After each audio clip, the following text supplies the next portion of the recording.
The Northeast buried under 2 feet of snow this morning. President Biden's first big choice: go big on stimulus or cut a deal with Republicans. And Nike showing off its first ever hands-free sneaker. Here's what you need to know.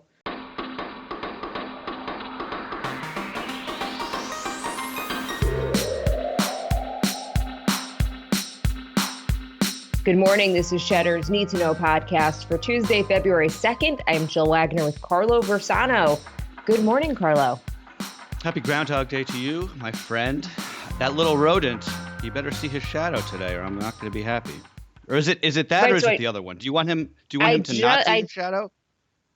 I just looked it up. If the weather is sunny and the animal sees its shadow, that is said to portend 6 weeks more of winter weather. So we don't want a shadow.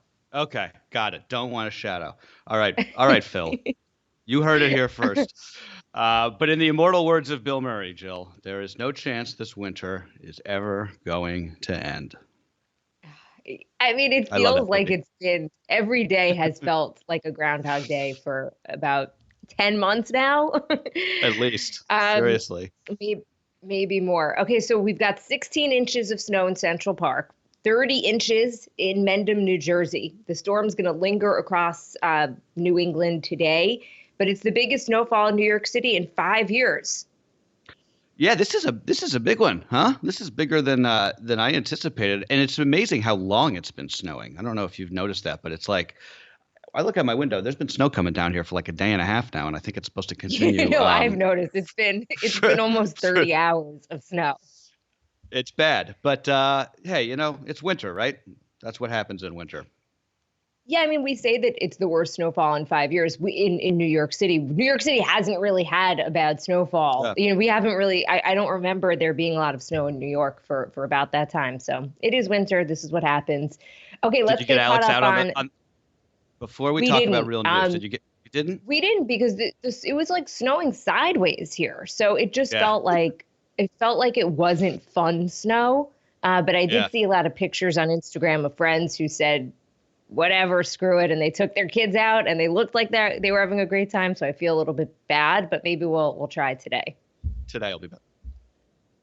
All right, so let's talk a little bit about what's going on with the pandemic. A federal mask mandate now in place for nearly all modes of public transportation, from airplanes to buses and ferries. The TSA has been authorized to hand out fines to passengers who fail to comply at checkpoints. The CDC says it's ramping up its genetic sequencing efforts to detect new variants of the virus, though the U.S. still behind the 8 ball when it comes to identifying those variants in testing. Moderna asking regulators to let it increase the number of vaccine doses in vials from 10 to 15 because it's hitting a manufacturing bottleneck when it comes to bottling. There's also a new study that suggests that if you already had COVID, you may be fine with just one dose, although not all scientists agree. That first part of my read there, just about the TSA and mask mandates and genetic sequencing efforts, I mean, those were headlines we should have been reading about, I think, 5 months ago, 6 months ago. But sure, it's February and we're just kind of waking up to this. But OK. Yeah, I mean, look, there's already a mask mandate base. This thing is sort of like a patchwork, right? Because there's already mandates in effect on basically all airlines and, train services and everything. But this gives it at least an umbrella so that it doesn't have to be these poor like Delta flight attendants who have to tell people to put on masks because of Delta policy or whatever. They could just be like, look, it's the law. Put a mask on or you're going to get fined. You're going to get kicked off the plane. So at least, that should help them out a little bit. On the vaccine front, did we talk about Novavax? I forget. There's been a lot of vaccine news in the last week or so. I feel like if we did, it was quick. So let's so that's a fifth. Yeah, that's a fifth vaccine that came out in trials last week, looking pretty good, quite good. And just to add to what I said yesterday, Jill, this is really important, and I feel like it's just not getting analyzed accurately in a lot of the news media, at least what I've been reading and sort of seeing on social media and TV.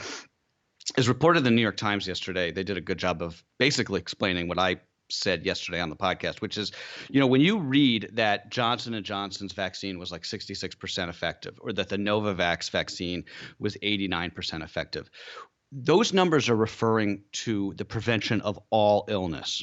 right? That's really important. So they count mild COVID symptoms as being ineffective. So if you get the shot and you get, a small case of COVID, that is considered not, that's not effective, right? The thing that you should look for when you read data or any sort of news article about a new vaccine is how effective is it in preventing serious illness or hospitalizations, what we talked about yesterday. Of the 5 vaccines that we have, or at least have in the process of having, no one was hospitalized after 28 days of getting a shot. So that's the big news. Remember, the point of the vaccine is to knock down COVID into a more manageable virus like the flu or the common cold. It's not to eradicate it from the face of the earth. And all of the vaccines so far appear to do that.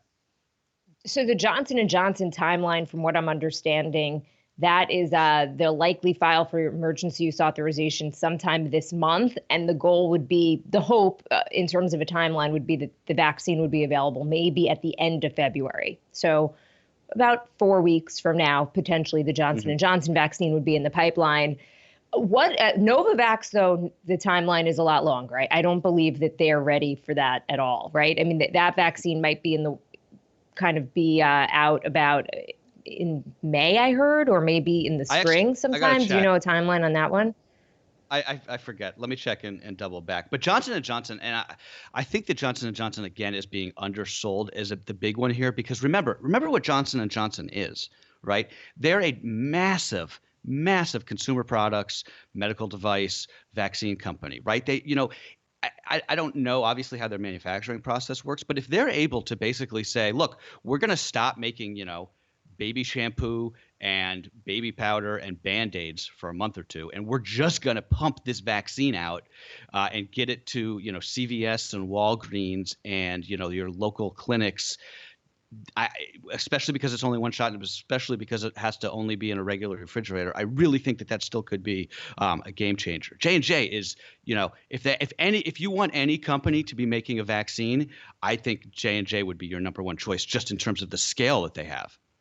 Ironically, they are the manufacturer that's having issues. They actually said they're not going to be able to fulfill as many of the orders as they originally thought because they're having manufacturing issues.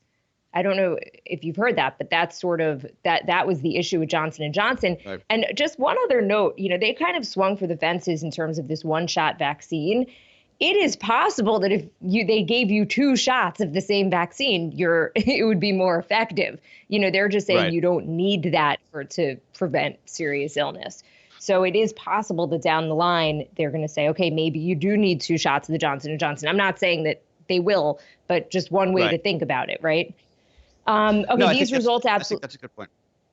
Results incredible. And that's why we need these vaccines out a whole lot quicker and to keep cases low so that this virus stops mutating quite as quickly as it's been doing. I don't know if you've heard, but there's a lot of concern now about the Super Bowl being the next kind of big super spreader event, not the game itself, but surveys show right. that 25% of people do plan to gather with others outside of their homes to watch the game, meaning 25% of people are going to a Super Bowl party. According to the New York Times, that could even be as high as about 40% in Kansas City and Tampa, whose teams are actually playing. Epidemiologists say this translates to a 10 to 25% increase in cases. That is so troubling. It's so directly correlated the same way that we saw Thanksgiving and Christmas. But at least there, I mean, I'm not defending traveling over Christmas and Thanksgiving. I'm not passing judgment on it. But I mean, that's to see your family over a holiday after a very, very rough year. For a Super Bowl party, hey, but just come on, stay home. Also, I mean, not for nothing, but a Super Bowl party is like engineered to be probably like the worst kind of super spreader, right? Because it's just like everybody crowded together, screaming at the top of their lungs, like sharing food. Don't watch the Super Bowl with people if you can avoid it this year. I mean, Tampa Bay, I think Florida pretty much has pretended like COVID stopped existing, months ago. So I suspect we're going to see lots of pictures of like Ybor City and those, those big streets in Tampa Bay, pretty crowded. this coming weekend. Jill, just on that note, can I read a little bit? I want to read from the lead of a Wall Street Journal article yesterday that I read, and just because it was about frontline workers, because I think a lot of the times we sort of like forget that there's still these, we talk about how, oh, we're inside, it sucks, it's so boring, I hate being in my apartment. And it's like there's still people who are like really risking their lives, as essential workers in this pandemic. And I just want to read from the lead of this story really quickly, because in addition to just being extraordinarily well written, it really like hit me hard. So I'm just going to read briefly. This is by Jennifer Leavitt in the Wall Street Journal. When the state shut down around her in March, 67-year-old Joyce Babineau, a supermarket employee in Dartmouth, Massachusetts, was among the many workers who stayed on the job providing basic needs during the pandemic. She felt pride walking into Stop and Shop at 6 a.m. 5 days a week. She also felt constant dread knowing she was risking the health of her husband, who had chronic obstructive pulmonary disease. At home, after her 9-hour shift, she dashed to the basement to strip off her work clothes and dump them straight into the washer, and then scrub herself in the shower. Only then would she see her spouse, Paul Babineau, a 76-year-old U.S. Coast Guard veteran, so friendly she nicknamed him the Welcome Wagon. Now, months later, Miss Babineau has a new after-work routine. She walks to her fireplace mantel, lights a candle, and talks to the gold urn that holds her husband's ashes. I talk to him and tell him I'm sorry, she says, because I brought it home. Oh Oof. my God.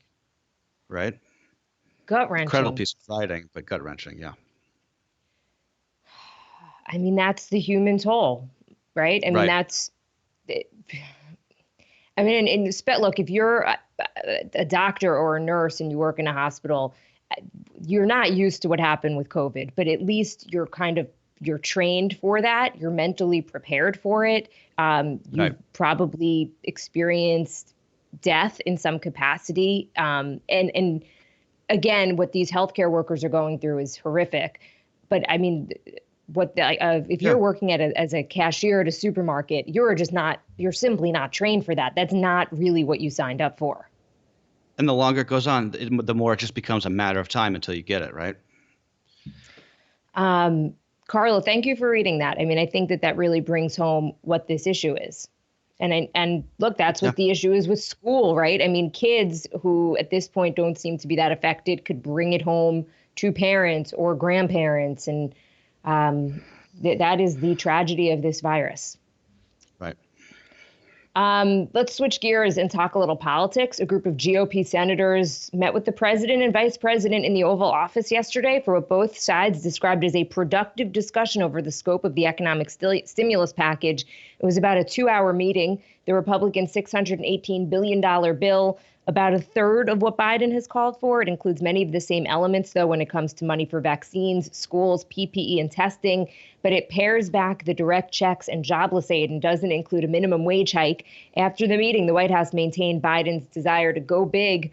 And Democrats are urging the president to just move forward with this $1.9 trillion package with or without Republicans. I have to say, putting aside the actual content of what they're talking about, I thought it was really almost encouraging to just see both sides meeting in the Oval Office and just talking. Like, you never saw that during the Trump years, right? There would very rarely would he invite or would someone like a Nancy Pelosi go to the Oval Office and just sort of like talk things out, because he was just so divisive, I think. That's sort of even like basic working across the aisle just sort of ceased to exist. So I think it's sort of nice to at least see them talking. I sort of agree with West Virginia's Republican Governor Jim Justice, who was on CNN. I caught him on CNN yesterday. He was talking about COVID relief, and I thought he sort of summed up how I feel, which is he said, if we throw away some money right now, so what? There's people really, really hurting. We've got to move. There's just too much pain. There's too much pain. If I'm advising Biden, I'm sort of saying that. I'm like, you got to get this money out the door. I wouldn't risk a repeat of what happened in the Obama years with, Lucy kicking out the football from under them. But again, that's just me. But here's a question for you, though. And this is what I've heard from two people in my life who are Republicans and voted for Trump begrudgingly. Right. Why is the $15 federal minimum wage hike in there? Like, what does that have to do with with this stimulus package? Nothing. So That's how why they're going is to try that and get in it there? through. I mean, isn't that though? Isn't that making it harder to get this thing passed with bipartisan support? Isn't that something that maybe could be tabled at least for a little bit later, whether you agree with it or not? Yeah. Is that urgent for this moment? Well, I think the argument, and I don't, the argument from Democrats Most is, states, by the way, have higher minimum wage, right? So I'm not sure how many yeah, Americans are making that, and I admittedly I actually don't know, so I don't want to speak out of turn. But isn't that the problem here? Why are they throwing so much into this bill? Why not just make it stimulus checks, help for small businesses, help for right. vaccines and COVID? Why is that in there? I think the Democratic argument is basically the way politics works now is you have this like little period of time when you're a new president to get stuff done, and then sort of like the partisan gridlock, the machinery starts working and nothing ever gets done. So I think with the Democrats, the argument is pass it however you're going to pass it. Regular people don't care how bills become laws, right? They just care if they see more money in their paychecks, or their lives being made better. I think Obama really sort of missed that in his, especially in his first term. So I think the argument, and I'm not saying it's the right argument, but I'm saying the argument among Democratic strategists is try and get as much done that you can that's going to make voters think that you're actually helping them, therefore helping you in the midterms. Because right now the Democrats are not looking at a good map in 2022. But Democrats control the House and the Senate. So why couldn't they bring up that bill about federal minimum wage in a couple months from now? Yeah, I don't know. I guess they could, right? I think maybe the idea is I'm they just just saying, wouldn't, why not? they would have less momentum. Why not have a little bipartisanship, and focus this aid on where it really needs to go? And you could say you need whatever. I mean, that's just one argument, and I'm just presenting the other side. No, yeah. Because it seems like I don't. Hear it, yeah. Someone asked me, and I couldn't give them an answer. They're like, "What is the $15 federal minimum wage? Why is that in here?" And I said, right. And I don't even know what else is in there, right? It's probably the bill is probably 2,000 pages, but that's one of these arguments. It's like, is it? And this is not a normal time, right? So if you want to do that, where you just stick this and that in a normal time, fine. But at a time when we need this money to get out ASAP, we're talking about money for genome tracking, for vaccines. Yeah. This is not the time to. Anyway, okay, overseas, following up on a story that was breaking as we went to air yesterday, or at least recorded this yesterday, Myanmar back under control of its military after a coup that ended the reign of controversial leader Aung San Suu Kyi. Military officials arrested Suu Kyi, a Nobel laureate who was once lionized by the West in hopes that she would bring democracy to a country that had been under military rule for decades. But then she was later blamed for turning a blind eye to this of the Rohingya Muslims. So did you see this video? I put this in the newsletter this morning. Jill, this is right up your alley. This woman was doing like a virtual aerobics class outside the parliament in Myanmar, and the coup literally happens in the background of her class. It's like all these military vehicles storm up to the gate, and she's just like doing her thing with the music. It's hilarious. Coups are not that funny, obviously, but this actually made me LOL. So I put it in the newsletter. It's a pretty good video. But I remember when Suu Kyi got, she was like you said, she was like the belle of the ball for a while there. She got a big 60 Minutes profile back in 2015 after she won that election in a landslide. But she totally failed with the Rohingya. I mean, it's frankly an embarrassment that she won a Nobel Peace Prize, given that she literally oversaw a genocide in her country. So I don't think I don't think anyone's really going to miss her. That said, it's obviously you don't want the military to be running parliament as a general rule. And tell me where you've heard this before. The military arguing that the results of their November election were fraudulent, yeah. and that they should not have held an election during a pandemic. This is just how every election is going to be now. But it begs the question, what is the United States moral high ground, in terms of saying no coups, you can't do this, you can't tolerate it. I think we've just kind of lost a little bit of our standing in the world. I've said that for a while, ever since January 6th. I think that's one of the big long-term effects of that day is it's going to be almost a laughable matter when the State Department puts out like a statement on when something like this happens, because everyone's just going to be like, look at you guys, who are you to talk, right? One soundbite that I heard that was translated, though, in terms of what's going on in that country, is somebody had said, our democracy, it was just a citizen who said, our democracy, we're like a little bird, we're a young bird, we're just taking off, right? So they're kind of saying, let us figure it out. And this military coup is like if they just cut off their wings as they were learning to fly. So as I like that. I'm not going to justify anything under this leader, but this was a country that was seen as a major success story for turning democratic within the past couple of decades. So, okay, let's talk some stocks. They jumped to start the new month in a calmer trading session on Wall Street, indicating that the buying and shorting frenzy from retail traders that shook Wall Street last week may have cooled. The star of the show, GameStop, saw its shares plummet 30%. Robinhood raised another $2.4 billion from shareholders, so that should help Robinhood meet its collateral requirements and lift restrictions on some trades. By the way, Robinhood's CEO is going to be testifying in front of Congress later this month. Remind me to have plans that day. I'm already sort of sick of this story.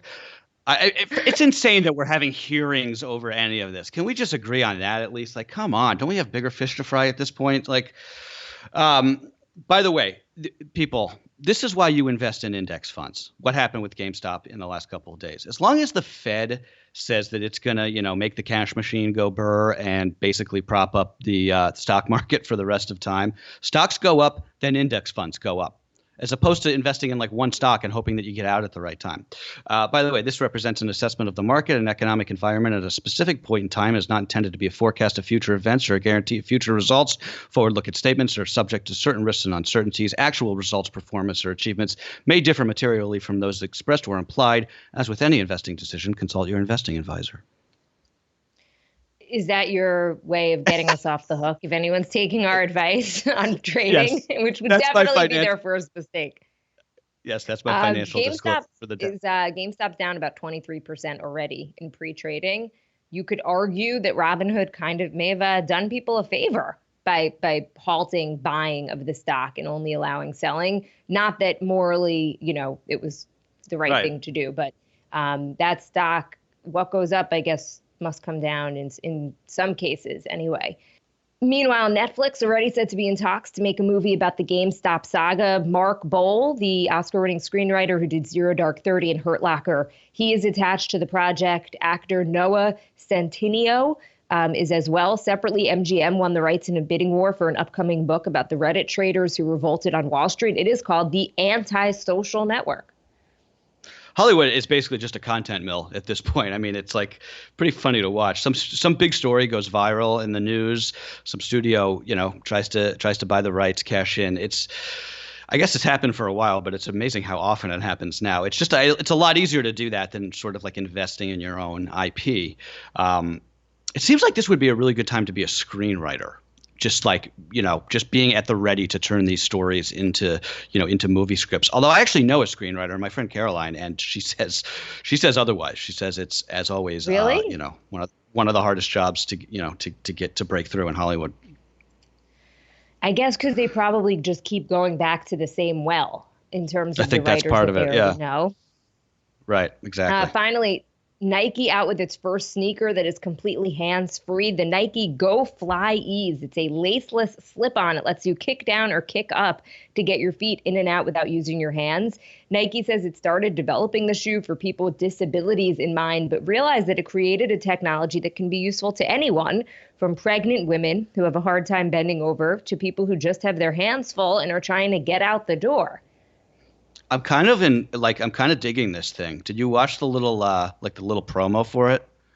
I did. I think it's super cool and helpful. I have to say, yeah, I actually could see myself wearing these. I'm a big believer in laceless shoes as a general rule of thumb, although not sandals. I'm very anti-sandals on grown men.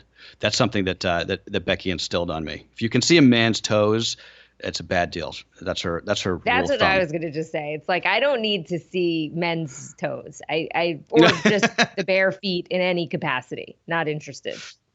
Yes. Okay, Carlo, we're going to leave it there. That's what you need to know for Tuesday, February 2nd. All right, guys. Hasta mañana.